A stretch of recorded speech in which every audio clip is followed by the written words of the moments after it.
Troopers, welcome to Santo Domingo in the Dominican Republic. Yesterday some folks lamented that I was in Puerto Rico and all I saw was the curtain behind me. Because I recorded that at night, there was nothing outside to see, but I thought I'd give you a quick look at the Dominican Republic. And there's the Caribbean out there, and of course the lush warm trees and air and everything. And so anyway, I have to close this. We're going to have background noise the whole time. Well, I thought I'd try another on the road episode. I'm doing this on the iPad. I don't have a lavalier mic. This doesn't have a jack for a mic. Plus, yesterday I noticed the lav mic had some popping and clicking and that sort of stuff. I didn't even bring a Max's Model t-shirt, but I got my big G. Good enough, right? So, a couple of things I want to talk about. I've been researching, even though I'm on the road, I've still been doing some reading for the Estes video. And I knew a fella, all of us have probably called it Estes at some point, and I've heard people call it Estes. And I actually knew someone by that last name, and I knew one in the military and one in another, two people by that name. One went by Estes and one went by Estes. So I'm not 100% sure what the proper pronunciation is.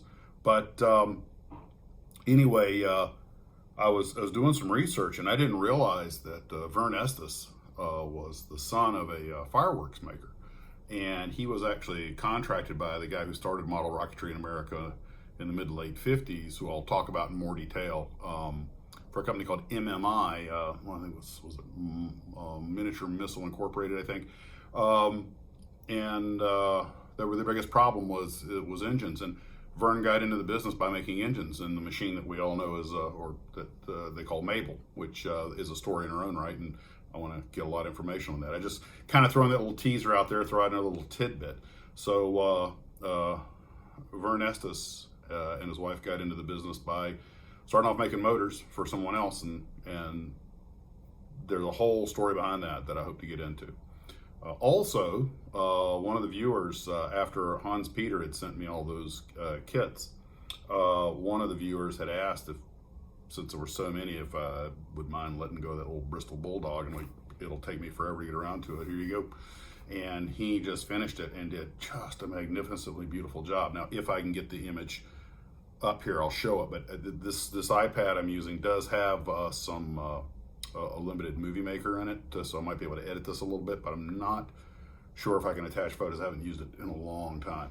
But anyway, if not, we're going to talk about that and his rigging technique on the live stream. And he fully rigged a 1/72nd scale biplane and did nice work. It's just a beautiful model. And that got me thinking about something else we'll talk about in more detail probably on the live stream.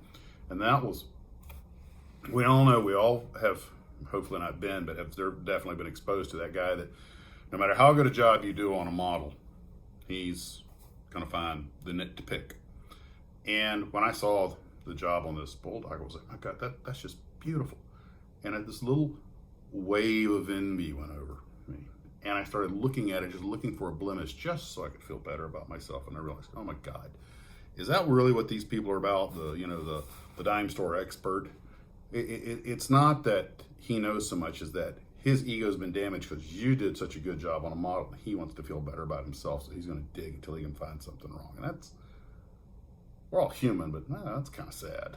And but I didn't find a blemish. This model's virtually flawless, so darn it. But I was a little disappointed in myself having a little wave of envy. I was like, man, why can't I build them like that? Well, I probably could if I would slow down, because it took him a long time to do this. And a lot of patience and a lot of attention to detail. And I've said a few times before, and I believe that the real talent isn't your hand-eye coordination. The real talent is your patience. Do it slow enough and deliberately enough, and anyone can make a great model. But you've got to be willing to put in that focus and that time. And anyway. So those are just a couple of things that were on my mind today. Today was an easy day. It was a one and done. We just came from Puerto Rico over here. We were off by lunchtime. And I had a delicious sancocho for lunch, which is a local stew. Technically, I guess it's a soup, but it's more like a stew. I mean, it's got corn and potatoes and meat and everything in it. So let's see. When I'm done here, I'm going to start reading. They have a little lounge here for the airline crew, so I'll probably go up there and start reading Rocket Ranch some more and reading some more about that. It's funny. I usually read these books in little bits because not only my lack of concentration, but often I just only have so much time to get through a few pages. If you're lucky, you leave the book on a point where you're asking yourself a question. Oh, you read this chapter and like, oh, it's like a model. You get to that point. Oh man, I can't wait till I can get to the next phase. I gotta wait for the glue to harden. It's like they said, always leave them wanting more. You want to leave wanting to come back. And so I'll be doing some reading this afternoon, and and the more research I do on Estes and model rockets, the more I'd forgotten. And it was reminding me of some silly stuff I had done as a kid. For example, if you're all into rockets, you're probably familiar with the motor sizes A, B, C, D. And now they have bigger ones than that. But A through D, the A's being the little ones and the D's being the big ones. Well, when I was a kid, they were the big ones. And you knew that the letter told you the size of the motor. And so all C motors are the exact same size. It's like getting a 12 gauge shotgun. Whether you put in high brass or low brass, any 12 gauge, well, I had to be careful. That's not exactly a good analogy because shotgun shells do come in different lengths, even the same gauge. But let's just say you've got a shotgun that can handle a 3-inch Magnum. You can drop any shotgun shell in there. You don't have to use a 3-inch Magnum. You can put in a low brass short target load and it'll work on a blank. Well, rocket motors, if you get a C, it's going to fit in the rocket because the C's are all the same size. But then you have like C65 or C40, and what the second number tells you about how much thrust it has.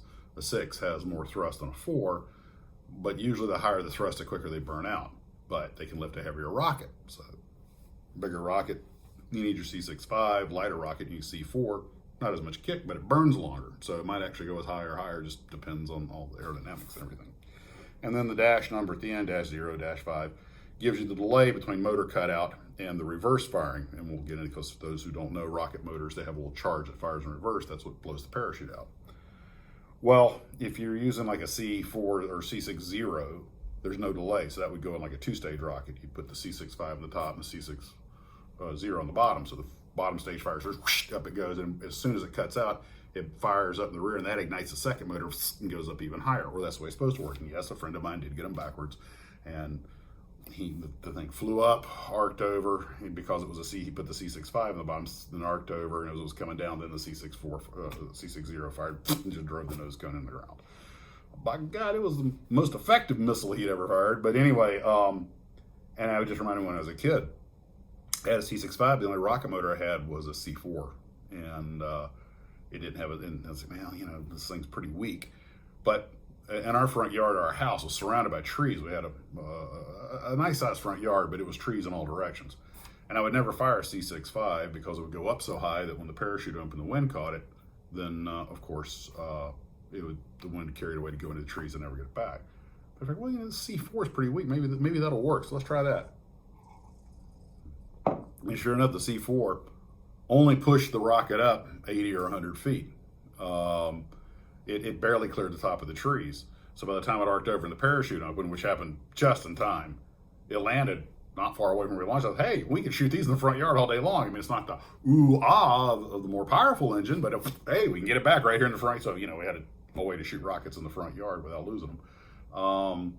Anyway, I think we only did that once or twice. It was like, it didn't have the... although we did put I think we put the C4 in a rocket that was made for a C4, and that little puppy whistled away. Although, if memory serves me right, the wind did blow it back towards us because we used to always angle them into the wind, so the wind would bring it back towards us. Because the airport I grew up on used to allow us to shoot model rockets out there, and you could fly RCs out there. Now, mind you, we're talking the 70s.